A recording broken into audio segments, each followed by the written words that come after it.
2026 সালে এসে যে ঘরে বসে থেকে বিকাশের মাধ্যমে লোন নেওয়া যায়, এই বিষয়টা অনেকে জানেন, আবার অনেকেও জানেন না। আজকের ভিডিওতে আমি ক্লিয়ার করব যে কারা লোন নিতে পারবে এবং কিভাবে নিতে হয় এবং কত দিনের মধ্যে পরিশোধ করতে হয়, বিস্তারিত নিয়ে আলোচনা করব। চলুন ভিডিওটি শুরু করা যাক। ভিডিওটি সবাই সম্পূর্ণ দেখবেন।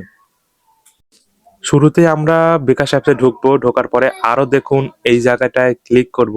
এখানটায় ক্লিক করলে অনেক ইন্টারফেস আসবে, সেখান থেকে লোন নামে এইখানটায় ক্লিক করতে হবে। এখানটায় ক্লিক করলে আমাদের কাছে এমন একটি ইন্টারফেস আসবে।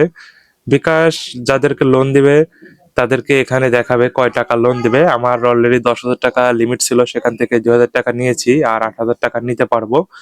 এবং এটা সবাইকে দেয় না, যারা বিকাশে নিয়মিত ক্যাশ আউট, সেন্ট মানি এবং ডিপিএস খোলা আছে, বা এক কথায় যারা বিকাশে অল টাইম লেনদেন করে তাদের ক্ষেত্রে এটা অন থাকবে।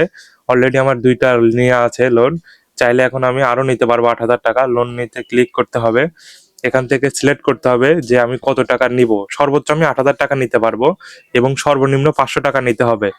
এখন এর মধ্যে আপনার যেইটা মন চায় সেটা নিতে পারবেন। এখন কথার কথা আপনার 1,000 লাগবে, আপনার যে 8,000 টাকা নিতে হবে বিষয়টা এমন না। আপনি 1,000 টাকা সিলেক্ট করতে পারবেন। করে এগিয়ে যানতে ক্লিক করতে হবে। ক্লিক করলে এখান থেকে আপনাকে দেখাবে যে এই 1,000 টাকা নিতে আপনার ব্যাংক প্রসেসিং ফি লাগবে 5.75 টাকা এবং প্রাপ্ত অ্যামাউন্ট পাবেন আপনি 994.25 টাকা। এবং এটা ইন্টারেস্ট দিতে হবে পার মান্থ 9% এবং 3টা কিস্তিতে এটা শোধ করতে হবে। প্রত্যেকটা কিস্তির হবে 338 টাকা যদি 1,000 টাকা লোন নেওয়া যায়।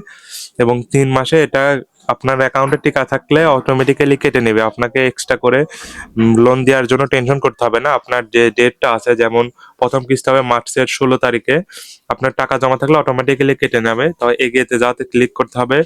তার পরবর্তীতে এদের টার্মস অ্যান্ড পলিসি গুলা পড়ে নিতে হবে, যে তাদের লঞ্চের কি পলিসি। পড়া হয়ে গেলে আমরা এই সম্মতি দিনে ক্লিক করব। সম্মতি দিনে ক্লিক করার পরে আমাদের এখানে সে আমাদের বিকাশ পিন কোড দিলেই আমাদের লোনটি অটোমেটিক্যালি চলে আসবে। পিন কোড দিয়ে আমরা পিন কনফার্ম করুনে ক্লিক করব। পিন কনফার্ম করুন ক্লিক করে আমরা লোন করতে ট্যাপ করে ধরে রাখুন। এইখানটায় আমরা ট্যাপ করে ধরে রাখলে আমাদের অ্যাকাউন্টে অটোমেটিক্যালি টাকা চলে আসবে, লেখা আছে আপনার লোন সফল হয়েছে।